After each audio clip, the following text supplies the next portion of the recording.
बात करते हैं अगर 2025 की जो आने वाला है, तो कैसा रहने वाला है ये? अगर हम नॉर्मल बोलें तो ये साल कैसा जाने वाला है? 2025 में बहुत से प्लैनेट चेंज हो रहे हैं। ऐसी घटनाएं होंगी मई के टाइम में कि जो वर्ल्ड की दृष्टि में अगर हम देखें तो बहुत उतार चढ़ाव लाएंगी। न्यूमरोलॉजिकली अगर हम देखें तो 2025 को अगर हम टोटल करते हैं तो नंबर 9 निकलता है।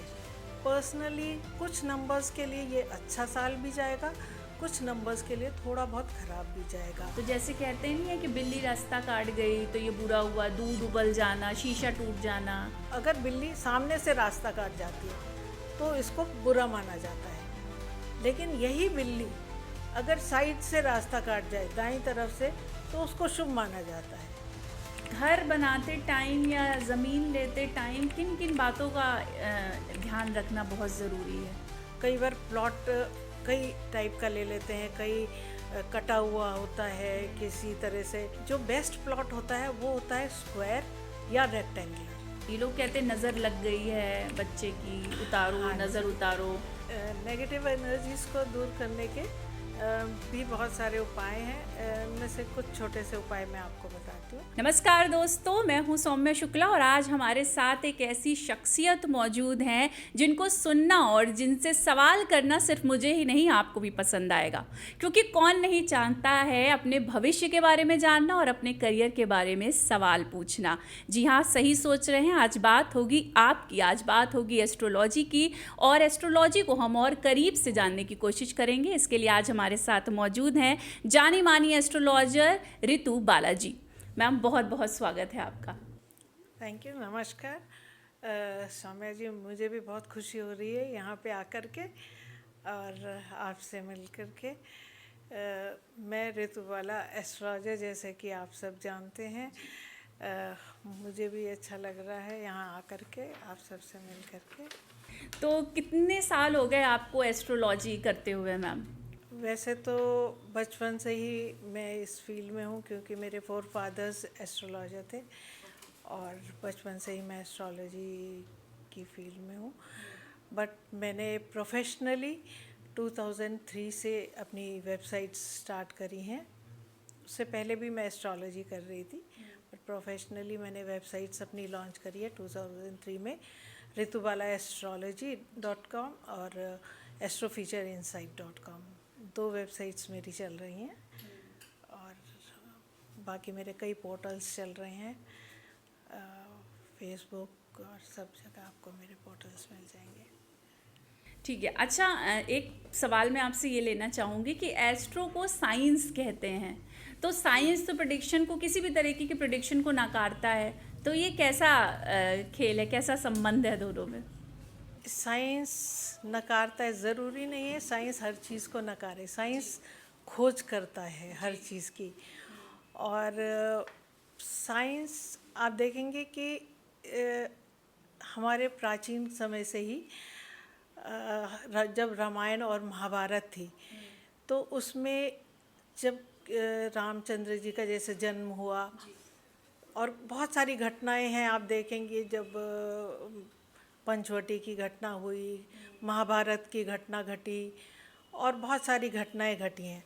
तो वो कब घटी, किस समय घटी, उनका समय, ग्रह, नक्षत्र, सबका वर्णन आपको रामायण महाभारत में ग्रह नक्षत्रों का टाइम वर्णन आपको मिल जाएगा। तो ये और साइंस नहीं तो और क्या है। जी बिल्कुल। तो साइंस अब बाद में आया है, ये तो बहुत पहले ही एस्ट्रोलॉजी ने खोज कर दी थी। अच्छा, आपके इतने सालों का आपका करियर रहा है, कभी ऐसा हुआ है कि आपने कोई चीज़ किसी को बहुत ही विश्वास के साथ बताई हो और फिर उसका वो पूरा ना हुआ और फिर लौट के आपके पास आया कि मैम आपने तो ऐसा बताया था, ऐसा तो कुछ हुआ ही नहीं? जी नहीं, मेरे साथ ऐसा नहीं हुआ है। मैं इस बारे में बहुत लकी रही हूँ। ओके। अच्छा, अब बात करते हैं अगर 2025 की जो आने वाला है, तो कैसा रहने वाला है ये? अगर हम नॉर्मल बोलें तो ये साल कैसा जाने वाला है? 2025 अगर हम देखें तो न्यूमरोलॉजिकली अगर मैं बात करूं, दोनों हिसाब से मैं थोड़ा थोड़ा बताऊंगी, एस्ट्रोलॉजिकली भी और न्यूमरोलॉजिकली। अगर हम एस्ट्रोलॉजिकली पहले बात करते हैं, हाँ। तो एस्ट्रोलॉजिकली 2025 में बहुत से प्लैनेट चेंज हो रहे हैं, नियरली सारे प्लैनेट्स चेंज होंगे। और मेजरली जो बड़े प्लैनेट्स हैं जैसे कि जुपिटर है, सैटर्न है, सब ही चेंज होंगे, राहु केतु सब चेंज होंगे। तो सारे प्लैनेट्स चेंज होने की वजह से बहुत उथल पुथल होगी। और मिड में मई के सब प्लैनेट्स का उथल पुथल काफ़ी देखा जाएगा, तो जिसकी वजह से काफ़ी कुछ ऐसी घटनाएं होंगी मई के टाइम में कि जो वर्ल्ड की दृष्टि में अगर हम देखें तो बहुत उतार चढ़ाव लाएंगी। ओके। और हिंदुस्तान के लिए वो फ़ायदे वाली भी कुछ चीज़ें होंगी। तो हम ये नहीं कह सकते कि सारा खराब ही होगा, कुछ अच्छा भी होगा। हर एक एस्पेक्ट पे अभी हम नहीं चर्चा करते, लेकिन हाँ, क्योंकि न्यूमरोलॉजिकली अगर हम देखें तो 2025 को अगर हम टोटल करते हैं तो नंबर 9 निकलता है। तो सम टोटल करें न्यूमरोलॉजिकली तो 9 मंगल का नंबर होता है। वो मंगल का नंबर, क्योंकि मंगल वो सेनापति का नंबर होता है, वो हर जगह जैसे सेनापति हर चीज़ आलस नहीं करता है, बिल्कुल भी चाहता है कि हर चीज़ टाइमली हो, कहीं भी जाना है तो फटाफट जाना है, आलस नहीं चाहता। तो वैसे ही मंगल वाले चाहेंगे कि हर चीज़ टाइमली हो जाए, कहीं भी आलस नहीं होना चाहिए। वही चीज़ मंगल वाले नंबर में होगा। इस साल में हम देखेंगे कि मार काट भी थोड़ी होंगी, युद्ध भी कहीं होगा, लड़ाइयाँ भी होगी वर्ल्ड में। अगर हम देखें तो बहुत सारी चीज़ ये भी होंगी। लेकिन अगर हम पर्सनली देखें तो पर्सनली कुछ नंबर्स के लिए ये अच्छा साल भी जाएगा, कुछ नंबर्स के लिए थोड़ा बहुत ख़राब भी जाएगा। तो हम 1 से शुरू करना चाहते हैं, ठीक है। मूलांक 1 जिन लोगों का है, तो पहले तो आप ये बता दीजिए हमारे दर्शकों कि मूलांक निकालते कैसे हैं, एक इजी वे, और फिर हम शुरू करते हैं। देखिए, नंबर्स में मैं अगर जाऊँ तो नंबर्स निकालने के 2 तरीके होते हैं। एक तो लोग सिंपली अपनी डेट ऑफ बर्थ को करते हैं, कि डेट ऑफ बर्थ जैसे नंबर आती है वैसे निकाल लेते हैं कि हमारी डेट 1 है। तो वो वैसे नहीं होता है। जब हम अपना निकालते हैं तो आपकी डेट ऑफ बर्थ, फिर आपका जो मंथ है उसको भी जोड़ना होता है, और जो आपका ईयर होता है उसको जोड़ के निकालते हैं। बट जब आपका आप किसी साल के साथ निकाल रहे हैं, किसी जैसे आपका 2025 में आप निकाल रहे हैं, तो आप डेट ऑफ बर्थ प्लस आप अपनी मंथ का निकालेंगे, और प्लस 25 क्योंकि आप निकाल रहे हैं तो उसका आप निकालेंगे ईयर का, पूरा 9 नंबर का लेकर के, और आप उसको जोड़ेंगे और तब आप अपना नंबर निकालेंगे। जैसे सपोज करिए आपका जो मंथ आपका डेट आ रही है, सपोज करिए 22 है, तो 2 आपने जोड़ा, 4 आ गया। फिर आपका 11th है तो 11 का 1 और 1 2 हो गया, 4 और 2 6 हो गया, 6 हो गया। और फिर आपका ईयर का आपने जोड़ लिया 25 का, ठीक है ना। अच्छा, मतलब अपनी डेट ऑफ बर्थ का वो नहीं नहीं जोड़ना करना है। अच्छा, वो तो 25 का फिर जोड़ना आपने है। 25 का जोड़ के आपने निकाल लेना है, ठीक है। तो ठीक है, 0205 पूरा 9 जोड़ेंगे हाँ, उसमें ना। उसमें आपको जोड़ करके और आपको अपना नंबर तो निकालना 6 और 9 15 हो गया, 15 के बाद 1 और 5 और 6 हो आपने गया, तो आपने 6 उसका आया। हाँ जी। तो ठीक है। उस तरह से आपने कैलकुलेट करना है आपने आपका कौन सा मूलांक है निकलेगा इस साल के का, लिए। इस साल का आपके लिए कौन सा नंबर निकलेगा, और फिर आपने अपना देखना है कि ये ईयर आपके लिए कैसा रहेगा। ठीक है। तो इस तरह से आपको अपना निकालना है और कि आपके लिए ये ईयर कैसा रहेगा। ठीक है, तो मूलांक 1 से शुरू करते हैं, 1 से। हाँ जी। जी। तो जो नंबर 1 वाले हैं वो सन से गवर्नड होते हैं। तो नंबर 1 जो सन से गवर्नड होंगे, क्योंकि सन अथॉरिटी हमेशा चाहता है, वो वाले चाहते हैं कि जो मैं चाहता हूँ वो ही हो काम, तो थोड़ा अथॉरिटेटिव वाले होते हैं। तो सन वालों के लिए, क्योंकि मार्स के साथ सन का थोड़ा सा क्लैशिंग होता है, क्योंकि तो कहीं ना कहीं थोड़ा सा ज़िद्दी भी होंगे, अथॉरिटी भी होगी, क्लैशिंग भी होंगे, बट ओवरऑल उनके लिए ये साल अच्छा जाने वाला है। बहुत ख़राब नहीं जाएगा नंबर 1 वालों के लिए। नंबर 2 वालों के लिए, क्योंकि इस बार साल में 2 बार 2-2 आ रहा है, तो थोड़ा डिप्रेशन वाला साल हो सकता है। कहीं ना कहीं उनके काम अगर नहीं बनेंगे तो थोड़ा डिप्रेशन में आ सकते हैं, लेकिन उनको होप नहीं छोड़नी चाहिए। उनके लिए मैं यही कहूँगी कि पॉजिटिव होकर के चलेंगे। अगर जब भी उनको लगे कि उनके काम नहीं बन रहे हैं तो उनको हनुमान जी के मंत्र का जाप ज़रूर करना चाहिए, और पॉजिटिव होकर के अप्रोच रखेंगे तो उनके काम बनने शुरू हो जाएंगे। तो पॉजिटिव अप्रोच लेकर के चलना चाहिए। बल्कि सबके लिए मैं कहूँगी इस साल हनुमान जी के मंत्र का जाप करना चाहिए और उनको पकड़ करके चलना चाहिए, तो उनके काम सारे बनेंगे। सबके लिए ये एक थंब फॉर्मूला है, क्योंकि मंगल का साल है। नंबर 3 वाला, क्योंकि जुपिटर का है नंबर, तो नंबर 3 वालों के लिए ये साल अच्छा जाएगा, क्योंकि जुपिटर किसी का भी बुरा नहीं जल्दी करता है, तो जुपिटर के लिए ठीक जाने वाला है और बहुत बुरा नहीं जाएगा ये साल। थोड़ा बहुत अप्स एंड डाउन्स के साथ अच्छा जाएगा। और जो पढ़ाई कर रहे हैं बच्चे, उनके लिए भी अच्छा साल जाने वाला। और करियर की अगर बात करें तो अगर कैरियर के लिए बात करें तो कैरियर वालों के लिए वैसे अच्छा जाएगा। जो प्रॉपर्टी में अगर इन्वेस्ट कर रहे हैं, प्रॉपर्टी बूम करेगी इस साल, तो प्रॉपर्टी में जो काम कर रहे हैं उनको अच्छा रिजल्ट जाएगा उनका। तो प्रॉपर्टीज़ में जितने भी लोग लगे हुए हैं उनके लिए ये साल अच्छा जाएगा। 4 नंबर वालों के लिए ये साल थोड़ा अप एंड डाउन वाला है, क्योंकि ये यूरेनस का होता है, तो ये थोड़ा खाली सिर वाला साल है, क्योंकि वो कभी अप एंड डाउन करा देता है बहुत जल्दी। राहु का साल है, तो वो थोड़ा राहु अप एंड डाउन लेकर के जाएगा इनको मंगल के साथ। लेकिन अगर ये हनुमान जी की पूजा करेंगे ये राहु वाले, तो इनका ये साल अच्छा जाएगा। इनके लिए एक टिप और देना चाहूँगी, ये अगर अपना टॉयलेट खुद से क्लीन करेंगे इस साल, तो इनके जितनी भी प्रॉब्लम्स इनके लाइफ में आ रही हैं वो इनकी सॉल्व होती जाएंगी। तो इनके साथ हर्डल्स रहेंगी। थोड़ा जब भी इनके मेंटल टेंशन, इनको प्रॉब्लम लाइफ में आए, तो ये थोड़ा सा मेडिटेट करें।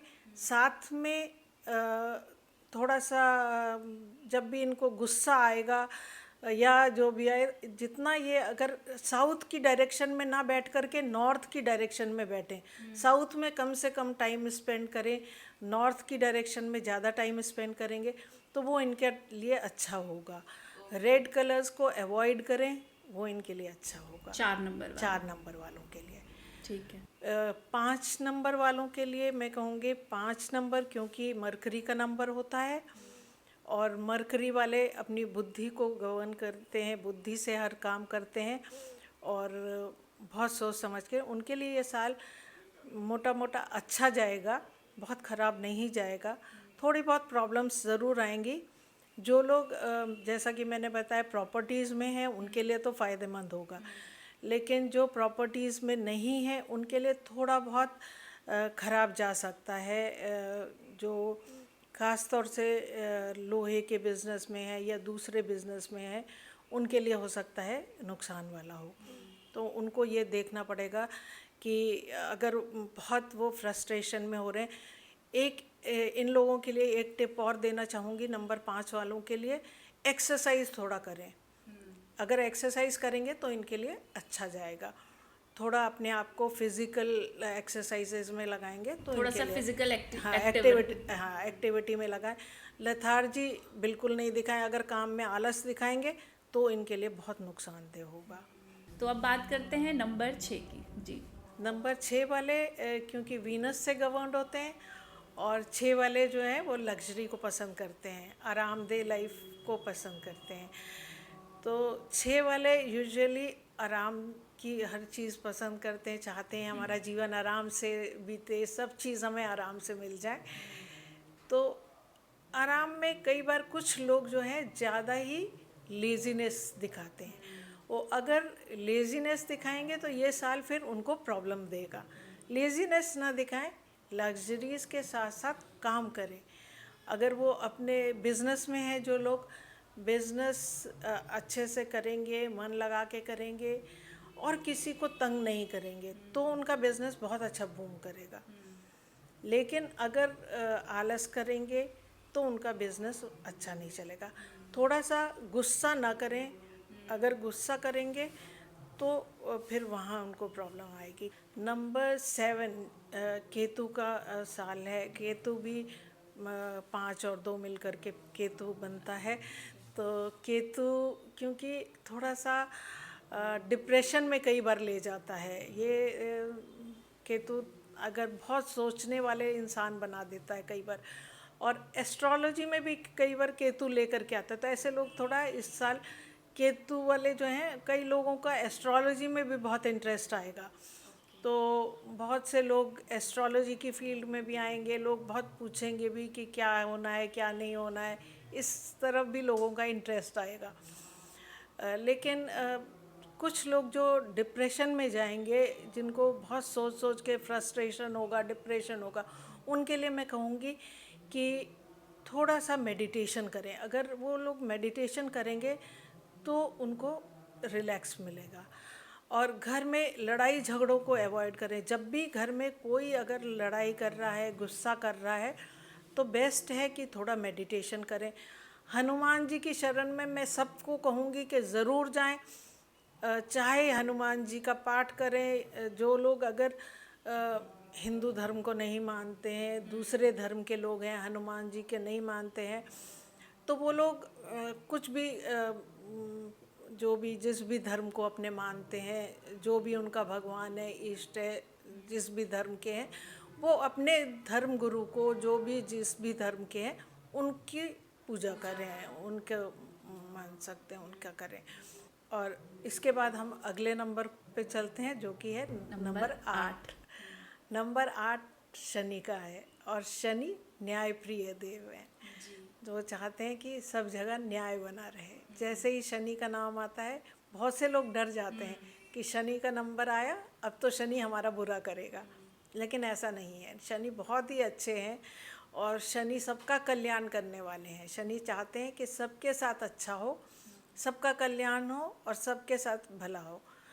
लेकिन शनि कभी भी देखते हैं कि किसी के साथ बुरा हो रहा है, वहीं उसको उसका दंड देते हैं। अगर आपने किसी के साथ बुरा किया है तो वहाँ आपको दंड ज़रूर देंगे। तो किसी के साथ कभी भी आप बुरा मत करिए। अगर आपने बुरा किया है तो आपको आपके कर्मों का फल मिलेगा। आपने देखा होगा इन्फिनिटी का सिंबल 8 होता है, वो भी आपने अगर बुरा कर्म किया है तो वो आपके पास लौट के ज़रूर आएगा। अगर आपने बुरा करा है तो आपको आपके कर्मों का फल मिलता है, और अच्छा किया है तो वो भी लौट के आपके पास अच्छा किया है तो इसीलिए कहते हैं अच्छे कर्म करो ताकि आपको लौट के अच्छा ही मिले।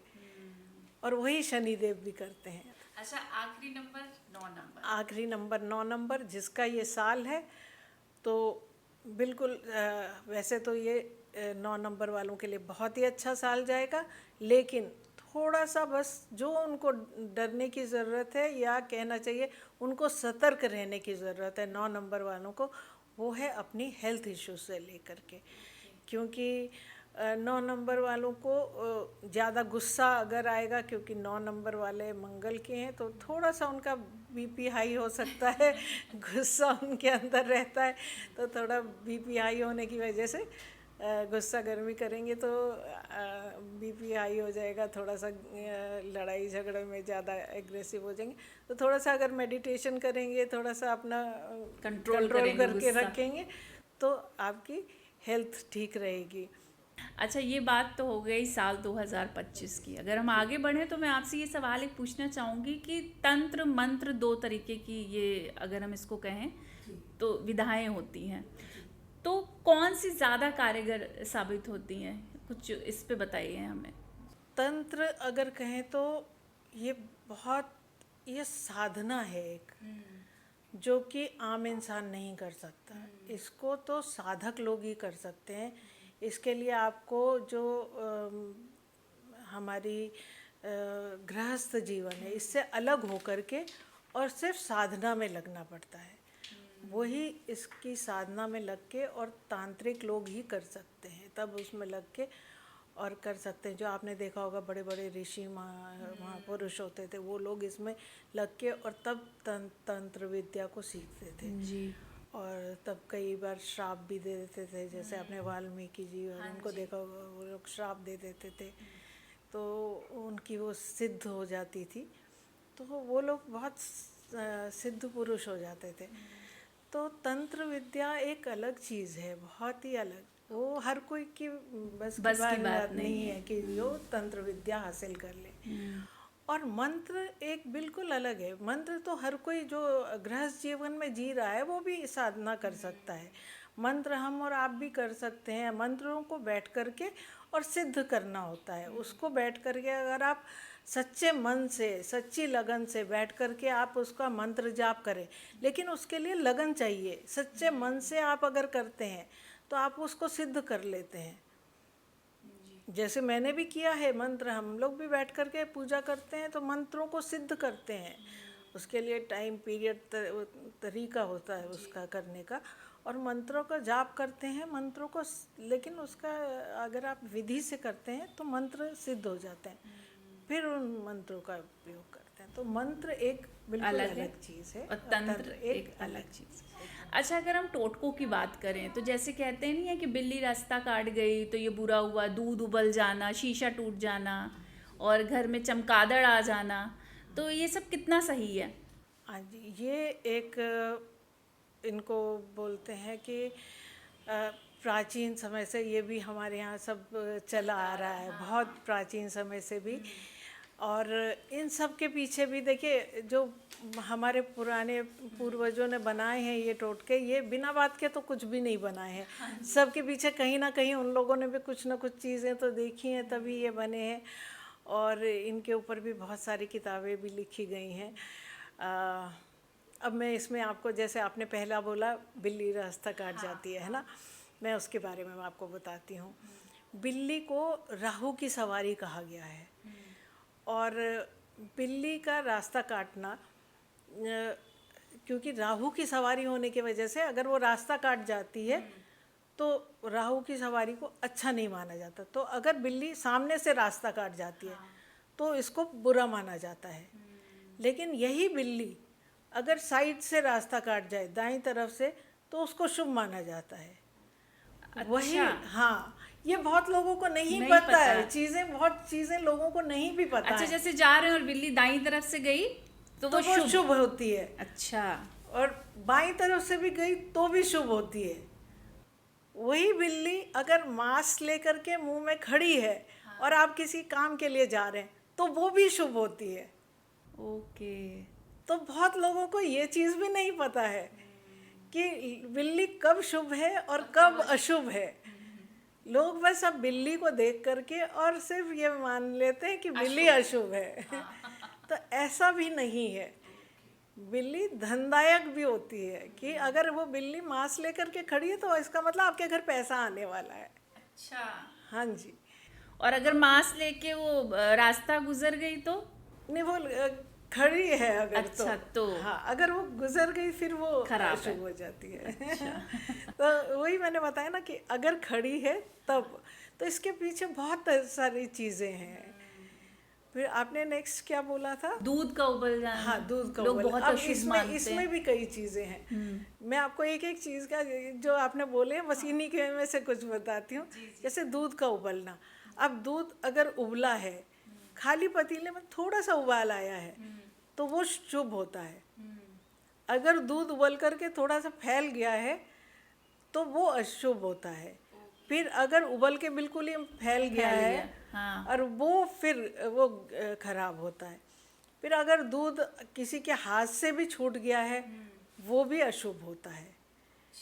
तो मतलब आपका दूध कहाँ कैसे गिरा है वो आपके शुभ और अशुभ डिसाइड करते हैं।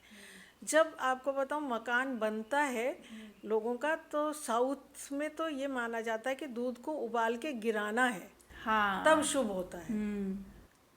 तो ये शुभ और अशुभ, ये शकुन शास्त्र कहलाता है हमारे यहाँ। अच्छा। तो उसके अंदर इसका का वर्णन है कि कब शुभ है और कब अशुभ है। अच्छा, ये कहा जाता है अगर घर में चमगादड़ आ गया तो बहुत ही अशुभ माना जाता है। चमगादड़ का आना शुभ नहीं मानते हैं, लेकिन यही चाइनीज में अगर हम जाएं तो वो लोग शुभ मानते हैं। हाँ चाइना में शुभ माना जाता है, जी। लेकिन हिंदुस्तान में नहीं, चमगादड़ का आना शुभ नहीं माना जाता है। ठीक है। अच्छा, अगर हम ये देखें कि अब जगह जगह व्हाट्सएप यूनिवर्सिटी खुल गई है, लोग जो हैं अपने आप देख के, रील देख के सोशल मीडिया पे अपने आप ही सब कुछ अपना कर लेते हैं, मतलब ये कर लो तो ये सही हो जाएगा, तो कितना सही है ये? क्या अधूरा ज्ञान घातक हो सकता है? इस बारे में तो मैं आपको बताऊं कि आजकल जैसे हर किसी को ज्ञान होने लग गया है, तो गूगल क्या है, जिसको थोड़ा सा भी ज्ञान होता है वो भी लिख करके डाल देता है, हाँ। जिसको नॉलेज होती है वो भी लिख करके डाल देता है। अब आप जब गूगल में सर्च करते हैं तो जिसकी नॉलेज आपके हाथ लग गई, चाहे वो ज्ञानी हो या अज्ञानी हो, अब आपके हाथ पता नहीं किसकी नॉलेज लगी है। तो गूगल में तो वो है जी। तो आपको पता नहीं किसकी नॉलेज लगी है। तो मतलब तो कि सही नहीं सही है। नहीं है कि आप गूगल से आप और सोशल मीडिया। सोशल मीडिया पे आप वो नहीं कर सकते कि ये जो आप ट्रस्ट नहीं कर सकते पूरा कि आपको क्या मिला। जी। अच्छा, अगर हम राशियों की बात करें तो क्या ये केवल हिंदुस्तान के ही लोग क्योंकि राशिफल और वगैरह मानते हैं, बाहर के लोग थोड़ा राशियों में शायद उतना विश्वास नहीं रखते हैं? नहीं, ऐसी बात नहीं जी। है। अच्छा। बाहर के लोग बहुत विश्वास करते हैं राशियों में। आपने देखा है फॉरेन में भी फॉर्चून टेलर्स होते हैं। हाँ हर जगह हर कंट्रीज में होते हैं फॉर्चून टेलर्स तो। और रही बात इंडिया के वैदिक एस्ट्रोलॉजर्स पे भी लोग बहुत कुछ ट्रस्ट करते हैं। मेरे पास आज से नहीं, मैं पिछले 30 साल से मैं कंसल्टेंसी दे रही हूँ और तब से मेरे पास फॉरेनर्स आते हैं। मेरे पास बाहर की कंट्रीज से लोग आते थे।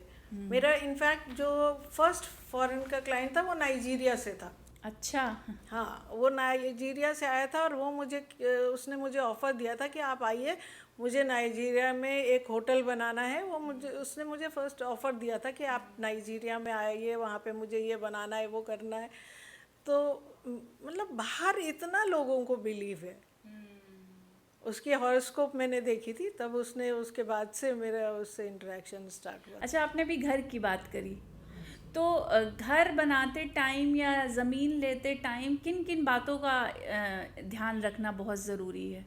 देखिए, घर बनाते समय, ज़मीन बनाते समय बहुत सी चीज़ों का ध्यान रखना पड़ता है।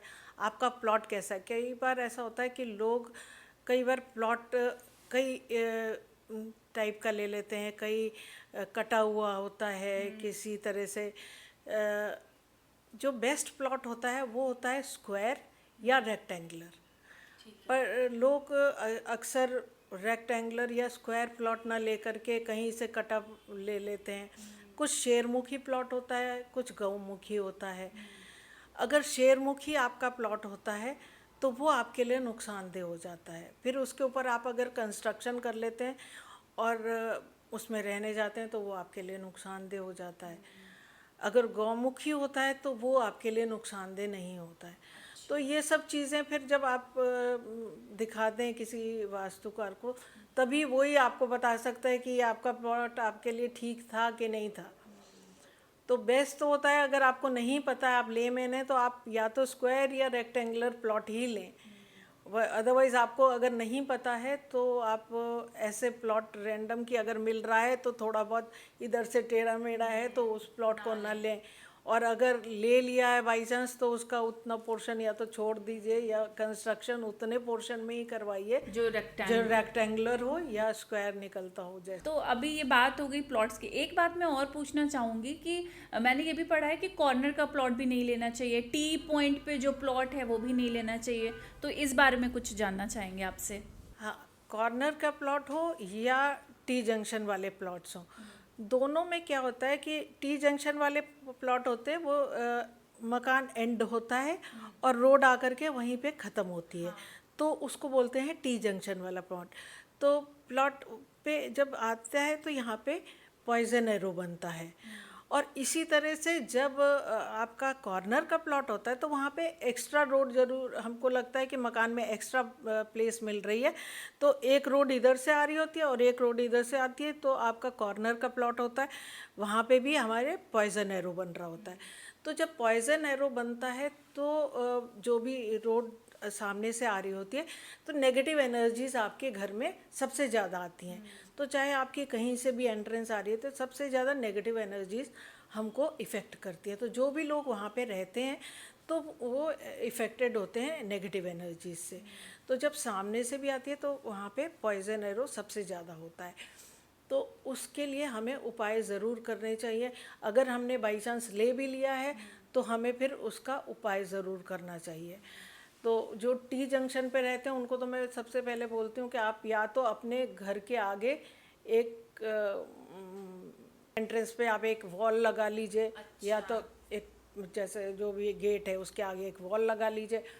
और जो कॉर्नर वाले हैं उनके लिए वैसे तो कोई नहीं होता है, बट एक बागवा मिरर आता है फैंग शुई का, ये एक बागवा मिरर होता है। तो वो हम बागवा मिरर दोनों ही सूरत में हम बागवा मिरर का यूज़ करते हैं, मिरर का यूज़ करते हैं, और भी कुछ चीज़ें हैं हम उनको यूज़ करके इस डिफेक्ट्स को दूर करते हैं। ठीक है, बेस्ट क्या रहता है कि कहाँ कौन सा प्लॉट लें, कौन सी दिशा में? देखिए, बेस्ट तो वैसे सभी होती हैं दिशाएं, मैं ये नहीं कहूँगी कि कोई दिशा सही है कोई दिशा गलत है, लेकिन हाँ, एक दिशा में मैं मना करती हूँ जिसमें सबको रहने के लिए कि ये दिशा अवॉइड करनी चाहिए रहने के लिए, वो है साउथ ईस्ट। साउथ ईस्ट मैं यूजुअली सबको मना करती हूँ लोगों को, क्योंकि मेरा अपना इतने साल का एक्सपीरियंस है कि साउथ ईस्ट डायरेक्शन में जो भी रहा है वहाँ पे एक्सीडेंट्स और डेथ्स मैंने सबसे ज़्यादा देखी हैं। अच्छा, हाँ, मैंने पिछले 30 इयर्स के अपने एक्सपीरियंस में बता रही हूँ, मैंने सबसे ज़्यादा डेथ्स और एक्सीडेंट्स साउथ ईस्ट डायरेक्शन में रहने वालों के घरों में देखी हैं। तो ये डायरेक्शन में रहने वालों को अगर उनका घर है भी तो रेमेडीज़ ज़रूर करनी चाहिए। अच्छा, अगर नज़र की बात करें तो नज़र कैसे लग जाती है? लोग कहते हैं नज़र लग गई है बच्चे की, उतारो हाँ नज़र जी। उतारो, तो इसके बारे में कुछ जानना चाहेंगे? नज़र देखिए, ये नेगेटिव एनर्जीज़ होती हैं, हर इंसान के अंदर होती हैं नेगेटिव और पॉजिटिव एनर्जीज़। तो जब भी कोई आता है तो उसके अंदर अगर कोई पॉजिटिव इंसान होगा तो वो तो अपनी पॉजिटिव वाइब्स लेकर के आपके घर आएगा, लेकिन अगर कोई नेगेटिव इंसान आपके घर एंटर करता है तो उसके अंदर की नेगेटिव एनर्जीज़ होंगी वो आपके घर लेकर के आएगा।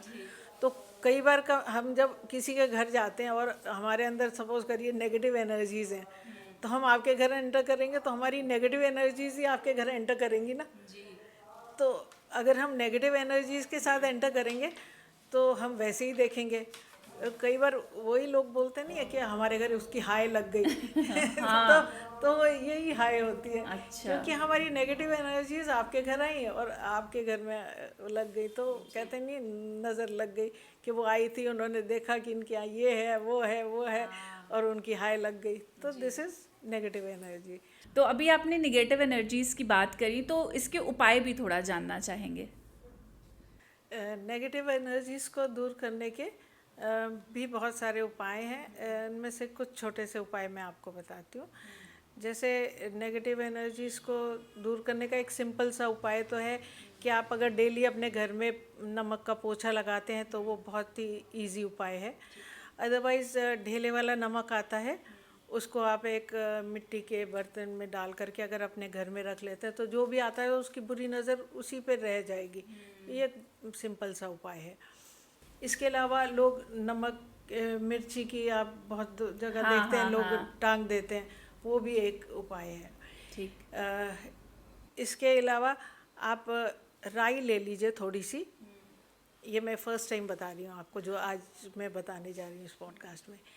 राई ले लीजिए और एक किसी भी बर्तन में कपूर रख लीजिए और राई लेकर के उसको आप कपूर पे जलाइए थोड़ा सा, गायत्री मंत्र बोलते हुए या जो भी है। अगर किसी की नज़र लगी होगी तो राई जब आप कपूर पे डालेंगी तो राई चटकेगी नहीं, बिल्कुल भी नहीं आवाज़ करेगी। जब आप राई को अच्छा। डालते हैं तो राई राई चटकती चटकती है, है, हाँ। लेकिन अगर किसी की नज़र लगी होगी तो वो नहीं चटकेगी। नहीं चटकेगी। अच्छा। और अगर राई चटकती है तो इसका मतलब किसी की नज़र नहीं लगेगी। बहुत सिंपल सा उपाय है, करके देखिएगा। तो इसको आप वैसे भी करेंगे तो ये कोई नुकसानदेह वाला उपाय नहीं है, बट सिंपल एक उपाय है।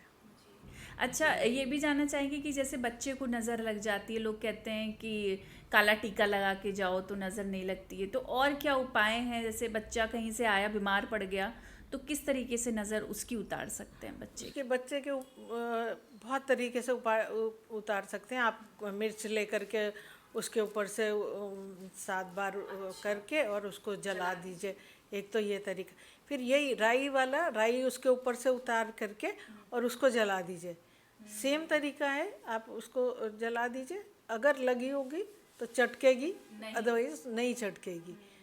इसी तरह से कपूर को लेकर के अगर आप कपूर नहीं, सॉरी, फिटकरी लेकर के अगर आप बच्चे के ऊपर से उतार करके जलाएंगे तो जिसकी नज़र लगी होगी कहते हैं उसकी शक्ल बन जाती है। अच्छा। हाँ, तो आप ये भी कर सकते हैं। ऐसा होता है? हाँ, कहते हैं कि हमारी नानी दादी तो बोलती थी कि जनाओ तो उसकी शक्ल बन जाती है। तो ये पुराने ज़माने से चला आ रहा है टोटका। जी। अच्छा, ये तो नज़र की बात हो गई। हाँ जी।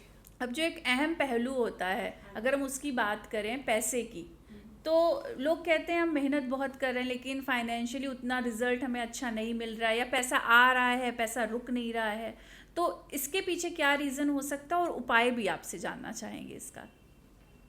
पैसे के लिए बहुत सारे रीजंस होते हैं कि मेहनत लोग करते हैं और पैसा उनके पास टिकता नहीं है। ये बहुत कॉमन प्रॉब्लम है लोगों की। क्योंकि पैसा कहते हैं आ रहा है और टिकता नहीं है।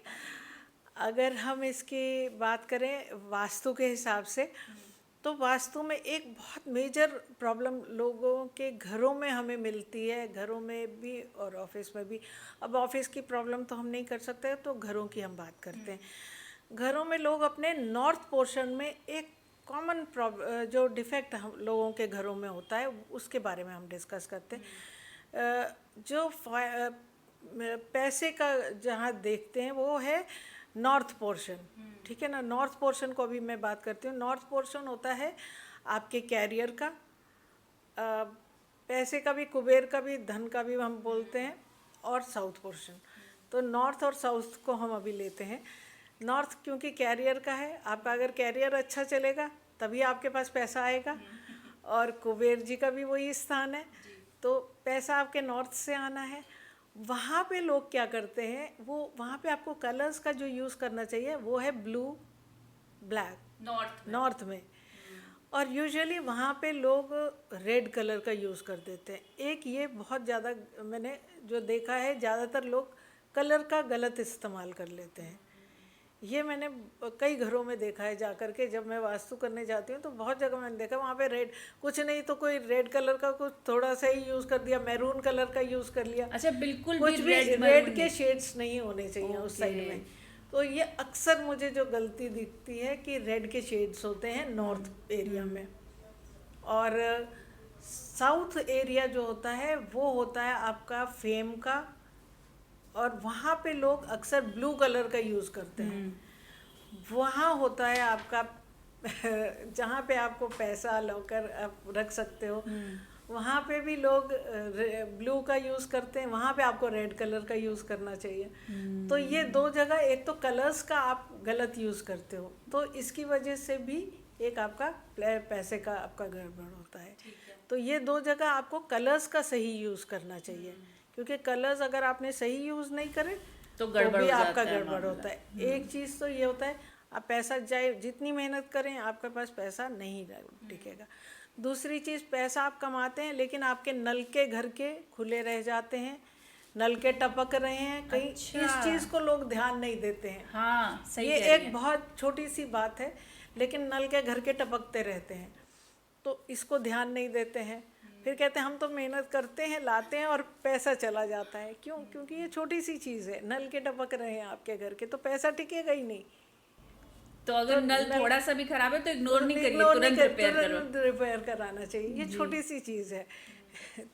तीसरी चीज़, अगर आपको अपना जो घर का लॉकर है उसको आपको, या जो भी आपकी अलमीरा है जहाँ पे पैसा रखते हैं, वो हमेशा साउथ की डायरेक्शन में होना चाहिए और उसका दरवाज़ा नॉर्थ में खुलना चाहिए।